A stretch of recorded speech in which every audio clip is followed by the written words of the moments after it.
I'm pulling my driveway. We all know what that means. It's time for the drive to work. Okay, last time I started talking about the Rabiah Scale, and today I will continue. I got all the way through Phyrexia last time. So the Rabiah Scale is a scale created on my blog talking about how likely a particular world is to be for an upcoming standard set. What's the likeliness in a standard set we'd revisit or visit, in some cases, the world. So we start with Rabiah, which the scale is named after. So a reminder for each one of these, I'm going to talk about their popularity, their mechanical identity, their creative identity, the room for expansion, and the story continuation. Those are the 5 factors that kind of determine the chances of us going back. So we start with Rabiah. So popularity, I just liked well enough. This is pre-market research, so I don't have a lot of the exact data on this, but people generally liked it. I mean, it was Magic's first expansion ever, and I think the thoughts were there wasn't a lot to compare it to, and it was the first set to ever have a theme. It was the first sort of top-down set. So, once again, I think people were just very, very excited that there was more Magic. The mechanical, it's weak. I mean, it's a top-down set, so a lot of the cards were, by anything, it was defined by the flavor of top-down, but there wasn't much mechanical identity to it. Creative identity, when I say weak, what I mean is Richard Garfield, when he made it, was inspired by 1001 Arabian Nights. And pretty much this is just 1001 Arabian Nights. There's not a lot of, it's not like nowadays when we do a top-down set, we have something as the inspiration for what we're doing, but then we put Magic stamp on it.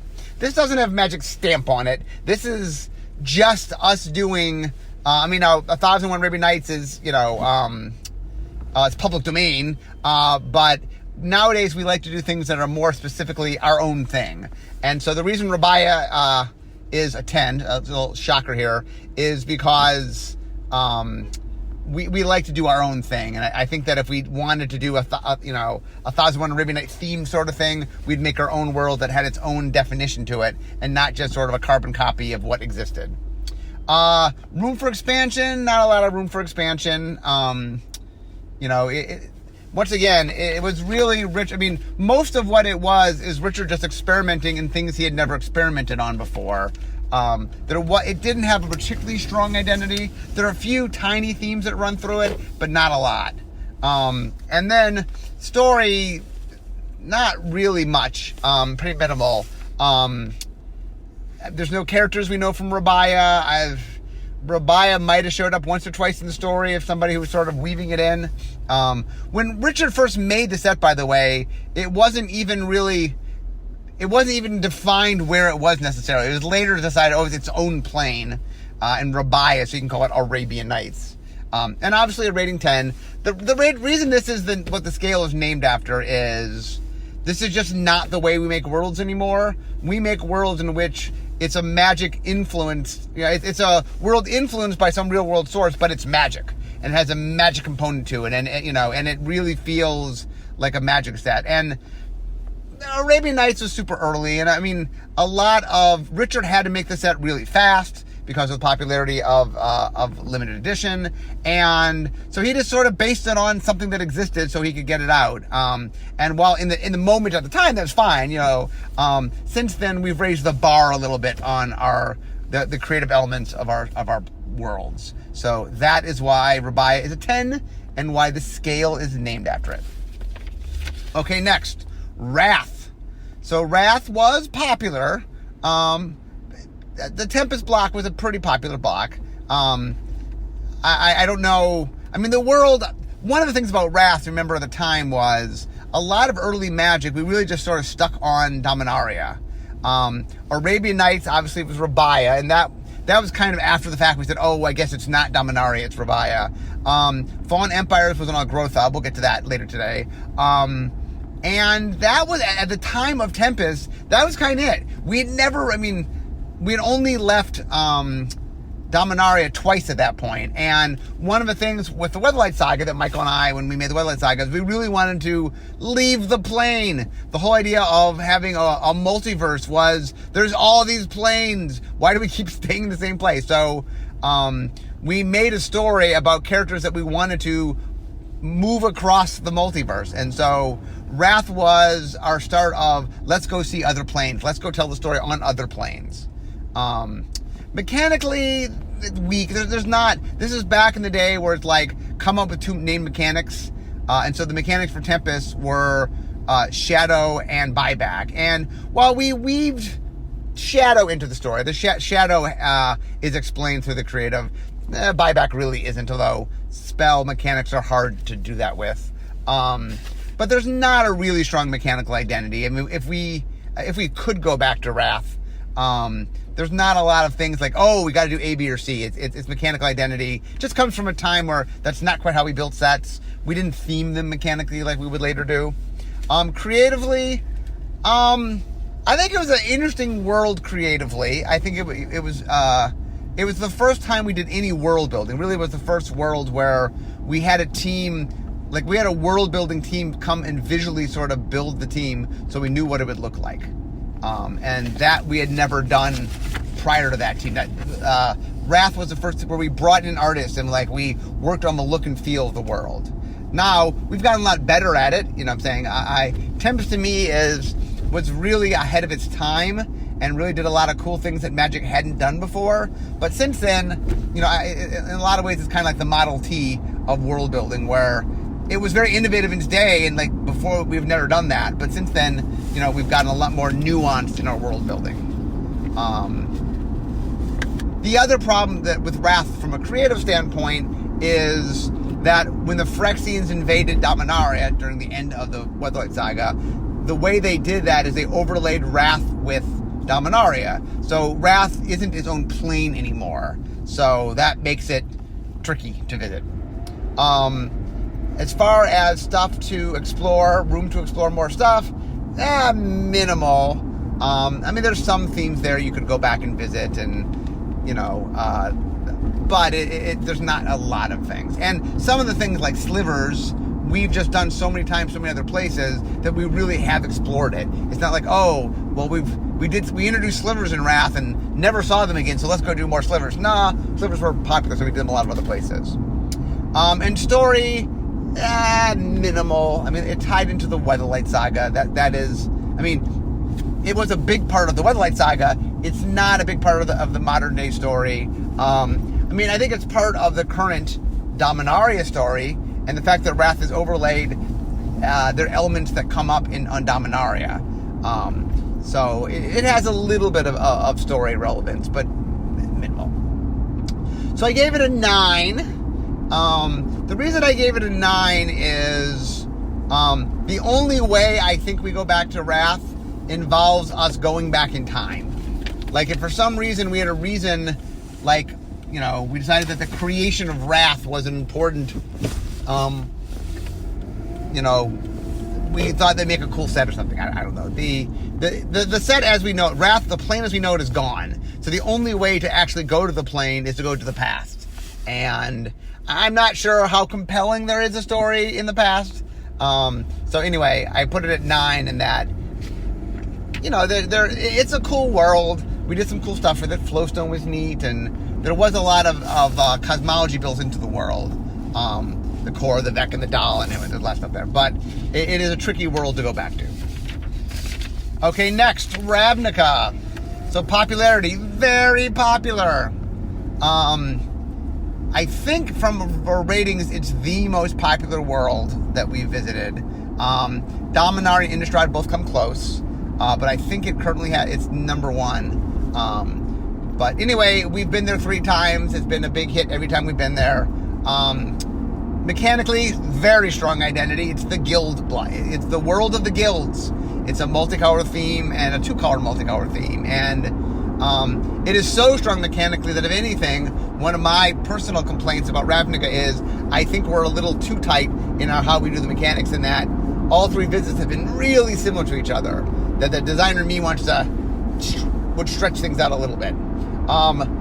Creative mechanic, creative identity, strong. The guilds, again, very strong. There's a lot of characters there. There's a lot going on. It definitely is a very strong creative world. Room to explore. Yes, there's significant room to explore. We've done a lot to flesh out the guilds, and we've done a lot to flesh out the characters, and to flesh out the world and its history. There's just a lot going on. We've invested a lot of time and energy, and the players are very invested in it. So there's a lot of things we can do. Story, major. It's a major.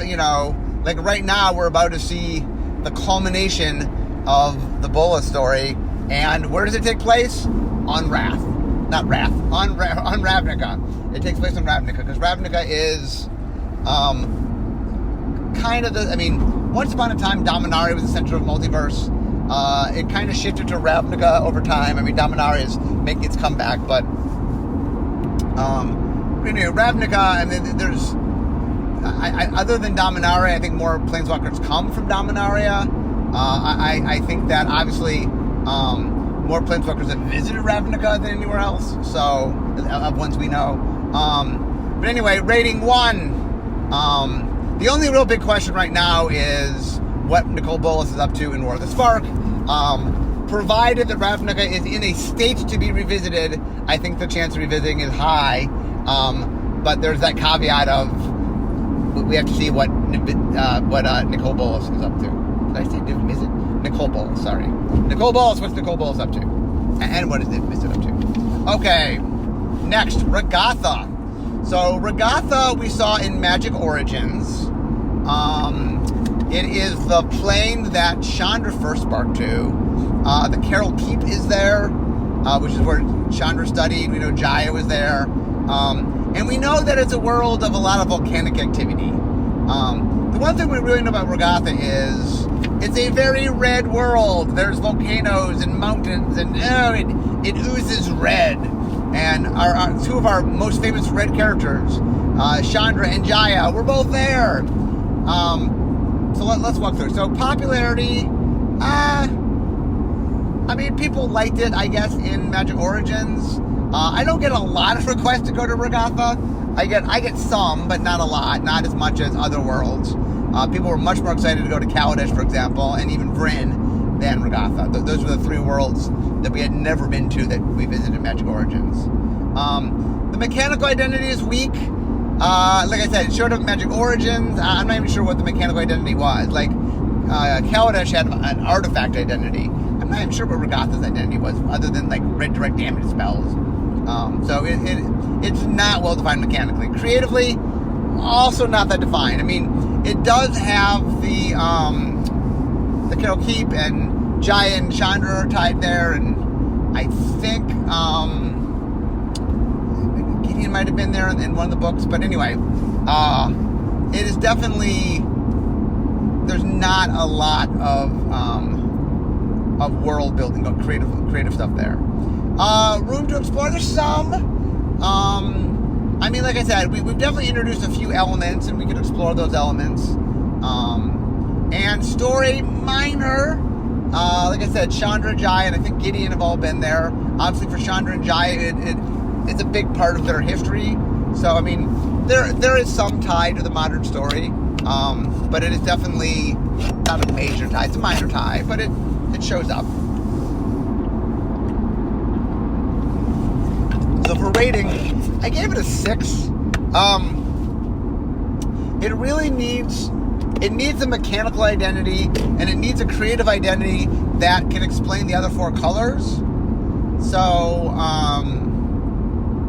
the reason I put it at 6 is people know it. It's tied to Chandra. It is something that people occasionally ask about, and my best guess the way we get to Regatha is we're looking for a world to do some particular thing, and we go, oh, wait a minute, that could maybe be Regatha. Like, that's how we get there, is we're trying to do something else, and the Regatha is the means for us to, like, we would go, oh, we don't have the world that does that thing, but wait a minute, maybe that's Regatha, and then we start weaving in Regatha. So that's how I think we get to Regatha. Chandalar. So Chandalar, liked. Chandalar first showed up in the Microprose game, Microprose Magic game. That was a game in which you wandered around a world. You had adventures, and then the combat system was you would play magic against people. And that, while the game itself didn't end up being horribly popular, it has got kind of a cult status. That there's a small band of people that really, really enjoyed that game. So much so that we brought it back as a setting for some core sets. So Chandelure shows up occasionally on core sets. So like popularity, I put light, but it's not beloved. Creatively, it's been in core sets. It's pretty weak. Mechanically and creatively, it's very weak. Mostly it's used as a place where we can set high fantasy things. So there's not a lot of mechanical identity, not a creative identity. The one creative thing we have set up there is the humanoid slivers. So there was a branch of slivers that looked a little differently from the wrath slivers. The wrath slivers have like kind of a talon look to them. In one of the core sets, we visited Chandelure and we met the slivers of Chandelure, and they had more of a they had more of a humanoid shape to them. Now, those slivers didn't go over great. So one of the defining traits of the world being the slivers, but not the one people like as much, doesn't particularly help. So the question is room for expansion. Well, one of the tricky things was we haven't defined much. So, there is some room for expansion, but in some levels, there's lots of room for expansion because we haven't defined much, but there's also not a lot of things we define that you want to see more of. So it's not in a great place there either. Stories, minimal. It's tied in some core sets. I'm not even sure if we've ever stated that a Planeswalker went there. I assume some did. So I gave it a rating of a 7. Its biggest problem is the lack of definition. Like even Ragatha, while it's not well defined for all 5 colors, at least has a strong red definition. Like we know what the red cards would look like. Chandelure, it's kind of generic because we wanted it to work for the core set. So, like Ragatha, I think the way we get to Chandelure is we're trying to find something else and then go, hey, maybe that's Chandelure. But it has even less of an identity than Ragatha, so it definitely requires us to sort of work with some stuff to get there. Next, Tarkir. So it was so there's 2 timelines of Tarkir, because Sarkhan changed the timeline by saving Ugin. So there was the Khan's timeline and the Dragon's timeline. The Khan's timeline was very popular. The Dragon's timeline I will call light. Maybe I'm being a little unfair. I put it this way. I think the Khan's was between popular and very popular, and the Dragon's was between popular and light. People definitely liked the clan version more than the Dragon version, which we thought that players like Dragons quite a bit. We thought that having lots of dragons would make people happy. Instead, they're like, no! The other thing was we had done Wedge in the clan version, but when we went to the alternate version, we changed because it's just hard to do an entire block of Wedge. It's not lots of design space. So, anyway, the world is popular, but ironically, we changed it away from the more popular version. It's got a pretty strong mechanical identity. I think Tarkir is attached to wedges. I think if we go back to Tarkir, even with the dragons, we definitely will. I do think that wedges and Tarkir are very tightly wound together. Creatively, pretty strong. The one thing that you'll notice is even when we change the timelines, while the clans didn't quite play out as they did in the earlier timeline, they still exist. There are people that know about them. We definitely did some seeding for a return, so there's definitely story to be had. We were well aware when we went to Tarkir. We had started to realize that we went back to Worlds and stopped doing the thing where we completely took away the essence of the world. Now you might say, but wait, you changed away from the clans. If you go back and read some of the stories and stuff, we laid the groundwork for a return to Tarkir in a way that I think players will be happy with. Room for expansion, pretty significant. Like I said, we actually told the story and then left open another chapter of the story. So there really is places to play around there. Story, minor. It's Sirkin's home world. It is Narsit's home world. Ugin spent a fair amount of time there. We know that a few other planeswalkers visited there. But it is it's not a major player in the larger story, but a minor player. So rating, I gave it a 4. I'm pretty optimistic we'll go back to Tarkir someday. Players really, really did enjoy, especially Khans of Tarkir. I think the return, we have to make sure that we can capture some of the essence of what made Khans so awesome. But I do think that we can go back and do cool stuff. So I gave it a 4. Theros. Theros was popular. Theros is our top-down, the set influenced by Greek mythology. The Theros block, obviously. It has a strong mechanical identity. It's got a number of mechanics that players really like. It has an enchantment theme. Devotion was very popular. Creatively, very strong very strong identity. The gods, there's a lot of cosmology we wove in. So there's a lot of really interesting world choices there. Room to expand, significant. Like, for example, the enchantment theme, we haven't done a lot of sets with an enchantment theme. It really is a theme that we have a bunch of places to play around with. I think we left a lot of interesting creative choices and things we can play around with, which gets us to the story. Major plot line. So, Elsbeth is one of the most popular planeswalkers we've ever made. Was killed by Heliod on Theros. But Theros has an underworld. So, while Elsbeth is dead, there are better worlds. There are worse worlds to be dead on than a world with an underworld. And last we saw on her Planeswalker card we saw a little picture of her in the underworld. So there's a lot of pressure to go back to Theros because there is a storyline left open. And Gideon is from Theros. Ajani has visited Theros. Ashiok has visited Theros. Xenagos is from Theros that died, and he died on Nyx, which is not a place you can go to the underworld, so I'm not sure how much more Xenagos we're going to see. Anyway, I gave this a rating of 3.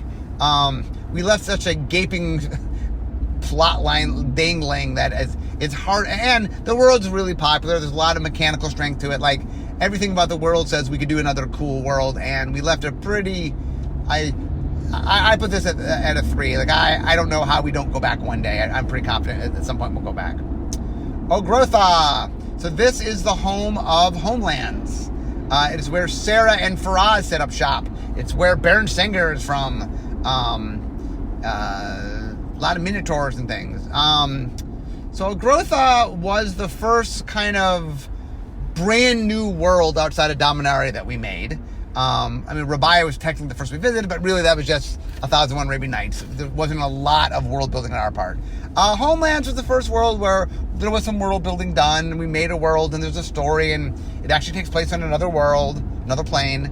But the popularity of Homelands, or of Ogrotha, is low. It's unpopular. Why? Because Homelands was not popular. Homelands, I've talked about Homelands a lot. It is probably, from a mechanical standpoint, the weakest set we have ever made. And even creatively, it doesn't do particularly well. Like, what we do now sometimes is we go back and we say, of all these worlds, which worlds do you want to visit again? And Ogrotha never does particularly well.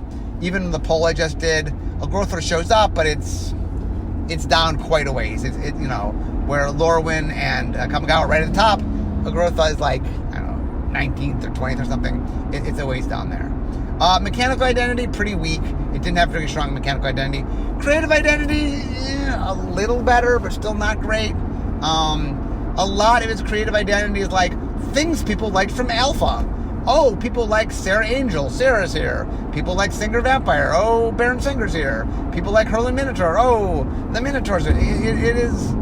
It's a lot of... it's very fan servicey at the time, but its internal cohesion is not quite as strong as some other worlds we've had. And room for expansion is minimal, and story is minimal. There's one or two threads, like Baron Singer has the dwarven portal, whatever, that they never explained where it went, but portals got shut down with them ending, so there's not a lot of story stuff to go there. So I gave it a 9. I'm skeptical we'll go back to Agrotha, especially with which the one place that Agrotha could have been, if we wanted to push it, was maybe a horror world, and we did that with Innistrad. Meaning if we were going to go back and reconcept it, Innistrad might have been the time to do that, and we didn't. We made a brand new world, so I don't think there's a lot of chance of going back to Agrotha. I'm a bit skeptical of an Agrotha return. Okay, Vryn. Light, and Vryn was in Magic Origins. It's the home plane of Jace. Other than the Jace's origin story, we've never been there. Magic Origin shows a little bit of it. Mechanically, we have no idea what it like. The Vryn, their color combination. I don't remember the color combination Vryn was. It was blue something, maybe blue white. But I think it was like control-y, but it was vague. It was very vague what the mechanic definition was. And creatively, like there's mage rings, and there's mage rings. The mage rings are the coolest part about Vryn. We don't know a lot more than that. We've seen glimmers from Jace, but Jace does not know a lot about his past. And so we saw it in the origin story of Jace, and Jace has remembered a few details, but there's a lot of unknown that we don't know about it. Places to expand upon, there's some. In some level, because it's kind of vague, it leaves ourselves open to a lot of interpretation how we want to do it. Vryn has so little definition so far that we have a lot of ability to sort of control what it is. I mean, it has to involve the mage rings, Jace has to be from there, but there's some flexibility in what we could do.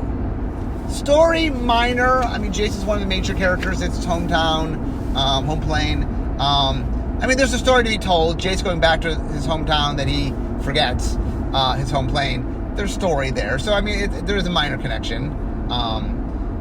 And I do believe that, like, I mean, it is a plane that people ask for. Of the Origins planes, people most ask for Kaladesh, then they ask for Vryn, then they ask for Goth, in that order of the new planes. So the rating, I gave it a 6.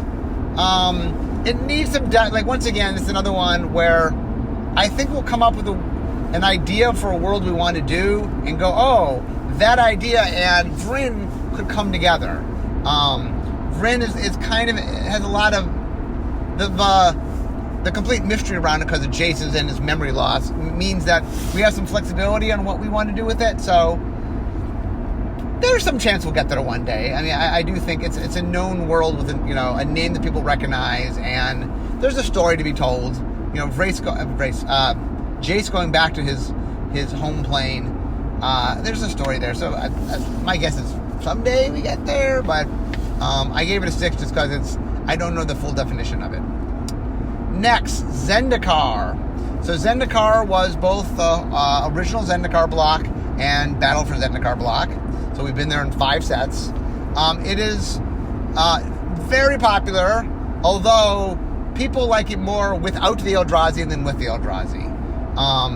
The original Zendikar is one of the highest rated worlds we had. And when we went back, it still did decently, but a lot of people's notes is I liked it better without the Eldrazi. So the Gatewatch got rid of the Eldrazi. Well, got rid of 2 of them and 1 of them left.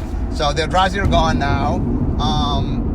But anyway, definitely a very popular plane. Mechanical identity strong. It's tied to the lands. Landfall being probably the biggest mechanic connected with the world. But it has a very strong land identity. And that's a very unique thing. There's not other worlds that do that. So Zendikar definitely has that going for it. And creatively, very strong. We spent a lot of time building the world. A lot of events have happened on the world. So, it definitely is a world that there's a lot creatively going on. Room for growth, significant. Not only mechanically is there a lot of room, lands have a lot of space for us to play around with, but there's a lot of story space and creative space. There's plenty to play around with. And story, major storylines. It's where the Gatewatch got together. It is where Nissa is from. It is where Kiora is from. It is where Nahiri is from. And it's been visited by many, many planeswalkers. In fact, other than probably Ravnica and Dominaria, more planeswalkers have visited Zendikar than any other plane that we know of, as far as, that we know visited it. So for the ratings, I gave it a 2. I am pretty sure we're going back to Zendikar. Zendikar has done well every time we went there. Given that Battle for Zendikar had a little bit of a hiccup in that the war with the Eldrazi was definitely, that's the thing that people had issues with, is they preferred their Zendikar without so much Eldrazi on it. Got that note. But anyway, I think our chance of returning to Zendikar is pretty high. Like I said, there's major story stuff going on there. There is lots of mechanical identity stuff to play with, lots of creative identity. It's just, the players like it. It's got everything you want in a world that we should go back to. And like I said, we have heard the note of some stuff we did last time we were there people didn't like, so no dirt. Okay, now your special bonus world. So this is a world I forgot to do in my original article. I think I figured out after it was done, because the world's Kylim. That's the world for Battle Bond. And so I just hadn't thought of it at the time, because I think Battle Bond was had just come out, and I just wasn't thinking, I wasn't thinking Kylim. So anyway, I'm now going to talk about Kylim. So this is extra bonus content that you did not get in my article. Okay, popularity. It was liked. we don't have a lot of data on this. Kylim's big thing in Battle Bond is there's a stadium there called, I think it's called Valor's Reach, and it is where people fight with magic, usually in teams of 2 versus another team of 2. And Battle Bond really focused on the stadium. There's very little creative content in that outside the stadium. And I think players enjoyed Battle Bond, and I think I think the stadium was quite popular. But it's hard to gauge the world as a whole, because the world isn't just that stadium. The whole set can't be that stadium. Mechanically, it actually has a strong identity. It is tied to two-headed giant. It's tied to competitive team play. Now, the problem with that is not a theme that lends itself well to standard legal play, because we don't do a lot of teammate-based stuff. Oath of the Gatewatch did some, and that's the most we've ever done. So it's not, while it has a strong mechanical identity, it's a hard mechanical identity to really play up in a standard legal set. Creatively, it's interesting. The Valor's Reach, the arena has a very strong identity. The world itself, it's only that one building, and given, that building has a lot of identity to it. The overall world is a little lighter. What is the world? Like, okay, that's there, but what is the world? And that's kind of unknown. Room for expansion, it's one of those things where it has very little, because the things that were there are hard to expand upon in standard legal sets, and a lot in the sense that we told you nothing, so who knows what the world is. So it is definitely one of those worlds where the set, Battle Bond did not really set it up to be, I want to return because all these things I would see. Story-wise, pretty minimal. The only planeswalkers we know have ever been there were Rowan and Will, which are the planeswalkers in Battle Bond. So it is a little tiny tie in that there are planeswalkers there, but not, it's not really tied into the larger Magic story in any big way. Okay, so I gave this a rating of 8. The reason I gave it an 8 is a couple things. One is the mechanical identity, while strong, does not lend itself toward a standard set. Like, I can imagine us doing another Battle Bond, and obviously, I'm pretty sure that would be set on Kylim. I can imagine us doing a set where, some supplemental set where the stadium setting made sense or something, and we also put that on Kylim. It is, for a set that has to have the 5 basic land, like you need a lot more than just a singular place. And so now it's possible that Kylum has a lot of other stuff going on, and I mean, the reason I gave it an 8 is I can imagine us doing something and saying, oh, well, it makes sense that this world would have, you know, that auditorium. But it requires a certain world, requires a certain tone. Oh, that's another thing. The set is a very light tone. In fact, I think the only sets that have a lighter tone than this set have been the unsets. It's pretty goofy. There's a lot, you know, it definitely is a very light-hearted tone.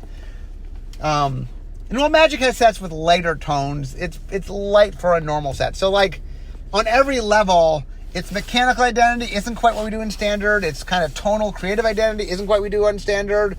It's not that well defined. It's got a lot of strengths going against it. Now, will we ever see Kylum again? I believe we will. I mean, I don't know if we'll see it in a Standard legal set, because I think it has a lot of challenges for a Standard legal set. I do think we'll see it. Like, I think that there's a chance of Battlebond 2. I think that we might make other supplemental sets where some or all or some of the set makes sense. Like, we now have this giant stadium for Magic fighting, so if we have other needs for that, we've sort of created it. So I mean, I do think the Kylum, like, is doing some things really well, and I think it's a component that maybe we'd use again. But in a Standard legal set where we're fleshing out 5 colors and we're trying to get, you know, the sort of the feel of a normal Standard set, it is tricky. So that is why I gave it an 8. I don't believe... I believe the chance of us going back in a Standard legal set is not great. Not Rabiah, but it is not wonderful. Anyway, guys, that is all the planes I have. So, one of the things I plan to do is, as we create new planes, because we're going to keep making new planes, I will add them into the Rabiah Scale.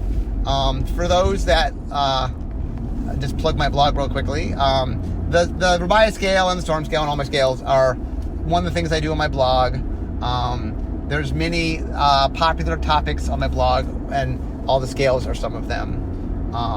So if you've never read my blog, it's called Blogatog, but I think it's Tumblr/Mark Rosewater is how you find it.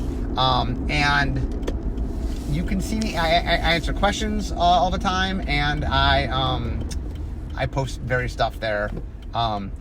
If you want to follow one social media thing, Twitter and Tumblr are the 2 places where I put the most content. So, and Tumblr is where I answer the questions. Every once in a blue moon I answer a question on Twitter, but really Tumblr is where I answer the questions. So if you'd like to hear me answer all sorts of Magic questions, I would check out my Tumblr. Anyway, that is the Rabiah Scale.